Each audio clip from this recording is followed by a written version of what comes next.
E aí, pessoal? Hoje nós vamos falar sobre elementos da natureza. De certa forma, nós já comentamos sobre esse assunto quando falamos de clima, a influência do clima no modo de vida das pessoas, a influência que o clima tem na sociedade, diferenças de tempo e clima, e também já estudamos a respeito de rios. Hoje nós vamos aprofundar mais esse assunto, tratando de alguns pontos específicos aí dos elementos da natureza, hidrografia, clima, também um pouco sobre relevo e a importância que isso tem para a nossa sociedade. Sobre o clima, nós temos aqui um tópico interessante, clima e correntes marítimas. Primeira coisa, o que são correntes marítimas? Correntes marítimas são características das águas oceânicas e que são transportadas de um local a um outro local. Às vezes tem uma característica de uma água oceânica que tem origem no polo.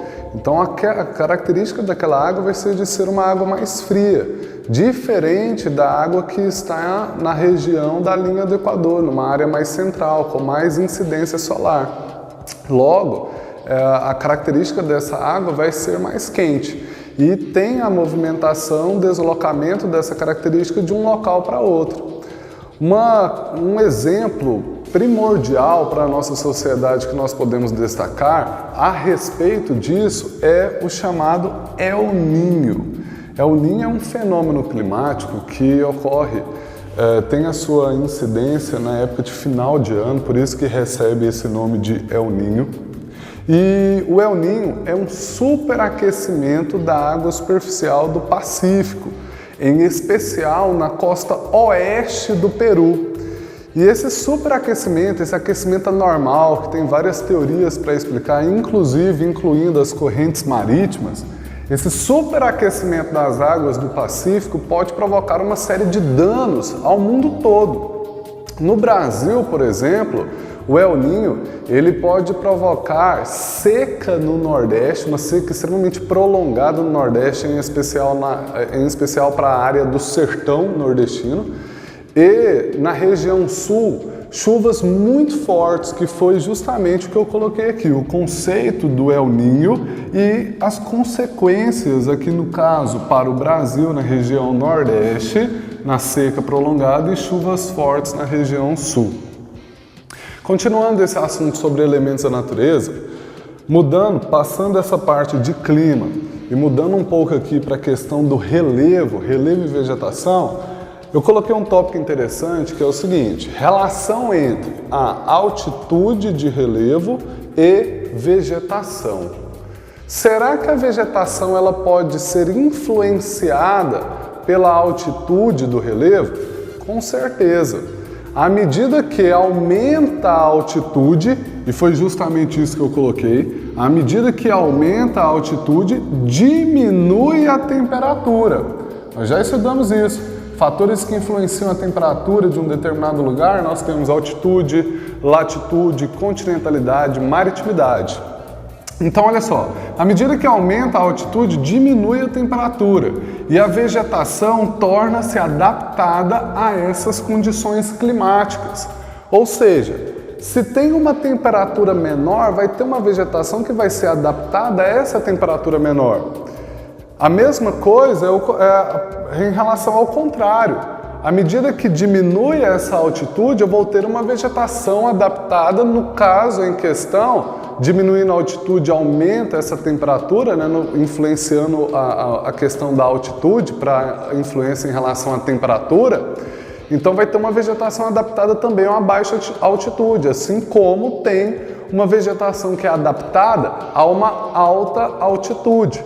No caso da questão da vegetação adaptada a uma alta altitude, essa vegetação ela vai se tornando mais rala, né? Inclusive, em locais bem mais altos, pode ter a neve ali nas regiões mais elevadas. Diferente para as áreas que são mais baixas. Aí eu vou ter uma vegetação normalmente mais fechada, mais adaptada a um clima que vai ser mais quente em relação a áreas mais altas. Então, o que nós podemos concluir? Nós podemos concluir que a vegetação ela sofre influência, sim, da altitude e do relevo, ok? Continuando nesse assunto de relevo e agricultura, nós temos em nossa sociedade diferentes tipos de solo. Logo, nós temos solos que são mais férteis e solos que são inférteis. Mas é claro que com o avanço da nossa sociedade, nós podemos ter sim, com a tecnologia, inclusive técnicas agrícolas que podem ter plantações em locais que teoricamente seriam mais inférteis. Então nós temos diferentes tipos de solo. Se nós pensarmos no caso no Brasil, nós temos um solo que é extremamente fértil, que é a terra roxa. Terra roxa que fica mais na região ali de São Paulo, Paraná, é um solo extremamente fértil. Nós temos outros que não são férteis, assim como, por exemplo, na área do sertão nordestino, onde existem solos rasos, solos extremamente pedregosos, solos extremamente arenosos e que, consequentemente, têm uma fertilidade bem mais baixa. E é claro que deve ser adaptado, adaptada uma vegetação para diferentes tipos de solo. Então tem essa influência também em relação a relevo e agricultura. E para tanto, existem técnicas de correção do solo, que foi o que eu bem disse. Se, por exemplo, o solo ele não é tão fértil assim, tem a possibilidade de ter uma correção nesse solo para levar uma fertilidade a esse solo. Exemplo. O solo do cerrado é um solo que tem bastante alumínio, o que deixa o ácido, o solo acaba ficando mais ácido e, consequentemente, mais infértil. Existe uma técnica agrícola que é de aplicar calcário no solo do cerrado, uma técnica que é chamada de calagem, que deixa esse solo mais fértil, contém um pouco a acidez do solo aí do cerrado. Então, à medida que avança a sociedade, técnicas de correção do solo também avançam. Outra questão aqui de técnicas agrícolas, para terem um relevo que é mais íngreme, a possibilidade de ter uma plantação, nós temos algumas técnicas como curvas de nível, tem uma outra técnica chamada de terraceamento e que tem a possibilidade de ter plantações em locais mais íngremes.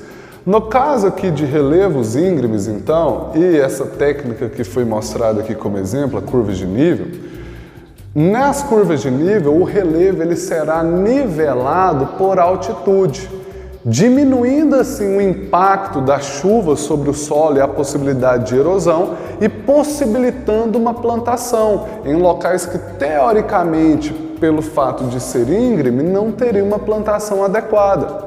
Então tem, por exemplo, as curvas de nível. E aquilo que foi citado sobre o terraceamento? Em locais mais íngremes ainda, até mesmo montanhosos, né? Isso é muito comum, por exemplo, em regiões do sudeste asiático. Existe a técnica do terraceamento que nivela também o relevo por altitude em terraços maiores, possibilitando também a plantação.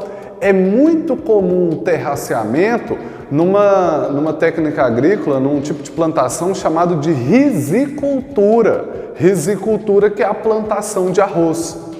Então, tem essa relação relevo e agricultura, diferentes tipos de solo, técnicas de correção de solo. E no caso aí, dentre essas técnicas, nós temos as mais conhecidas como a curva de nível e o terraceamento. Agricultura e clima. O clima de um determinado local pode influenciar a agricultura em uma região? Com certeza. Em uma área que é mais frio, não dá, por exemplo, para plantar algo que vai ser adaptado a uma região mais quente. E vice-versa, não dá também para numa área mais quente ter uma plantação de algum produto que teoricamente seria mais para o frio. Então, o clima influencia sim a agricultura de uma determinada região. Por exemplo, o trigo é um tipo de plantação que é adaptada a áreas mais frias, o trigo. Consequentemente, as áreas de maior destaque na plantação de trigo são nas áreas mais distantes da linha do Equador.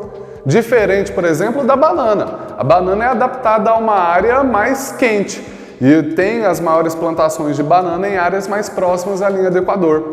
Então, nós podemos entender que o clima exerce uma forte influência sobre a agricultura de uma determinada região. Mudando também, continuando nos elementos da natureza, mas mudando aí do assunto, nós já falamos sobre clima, falamos sobre a questão do relevo à agricultura, falando um pouco sobre a hidrografia, aprofundando nesse assunto de hidrografia, eu coloquei aqui duas considerações: rios de planalto e rios de planície. Nós sabemos que os rios de planalto são aqueles rios que apresentam ali no seu relevo uma parte mais ondulada. O rio de planalto é um rio que segue um percurso mais ondulado, com mais declives. Esse é o rio de planalto. E por ter essa situação mais ondulada, os rios de planalto são mais favoráveis, à construção de hidrelétricas. Por quê que os rios de planalto são mais favoráveis à construção de hidrelétricas? Porque para que existam as hidrelétricas, é necessário que tenha uma pressão da água para poder movimentar as turbinas daquela hidrelétrica e, consequentemente, gerar energia. Logo, os rios de planalto que possuem esses declives, esse relevo ondulado, acentuado em algumas áreas, possibilita ter uma pressão da água para a formação das hidrelétricas. Por outro lado, os rios de planície são favoráveis para a navegação. Por quê? Porque os rios de planície têm trajetos ali planos, favoráveis à navegação. Ah, professor, mas os rios de planalto não pode ter uma navegação mais radical, né? Quem sabe em trechos mais ondulados que é possível fazer isso? Com certeza. Mas os rios de planície que permitem aquela navegação mais tranquila, pelo fato desse rio de planície ser bem favorável, ser bem planinho mesmo para ter a navegação.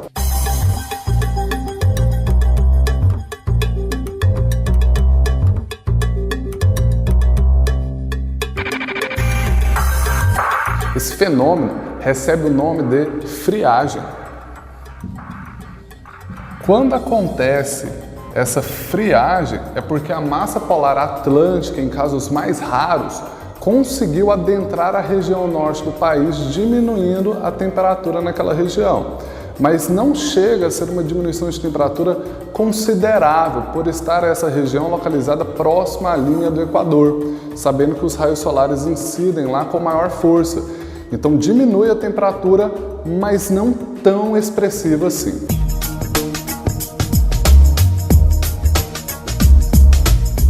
Sobre o assunto relacionado à climatologia, tem algumas dúvidas, como por exemplo, quais são os tipos climáticos existentes no Brasil.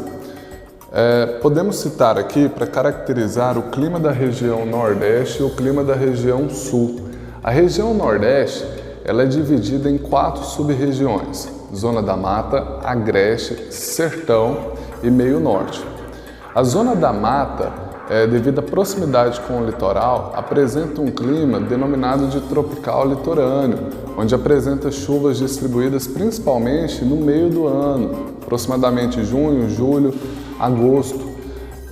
A parte relacionada ao sertão nordestino, por exemplo, já tem um clima denominado de clima semiárido, onde apresenta chuvas escassas e temperaturas elevadas durante o ano todo. A região sul, por exemplo, já apresenta a maior parte da região sul, ela é denominada por possuir um clima subtropical, com chuvas bem distribuídas durante o ano todo e uma alta amplitude térmica, ou seja, verões extremamente quentes e no inverno temperaturas bem mais baixas. Outra dúvida é relacionada à massa de ar responsável pela queda das temperaturas nas regiões sul e outras regiões do país. Essa massa é a chamada massa polar atlântica, ou MPA. Massa polar atlântica. A massa polar atlântica ela é responsável por diminuir a temperatura, principalmente na região sul do país, na época do inverno, na época que constitui ali o período junho, julho, e também por abaixar a temperatura em outras regiões, como a região sudeste, a região centro-oeste, podendo inclusive chegar em casos mais raros essa massa polar atlântica na região norte. É isso aí, pessoal.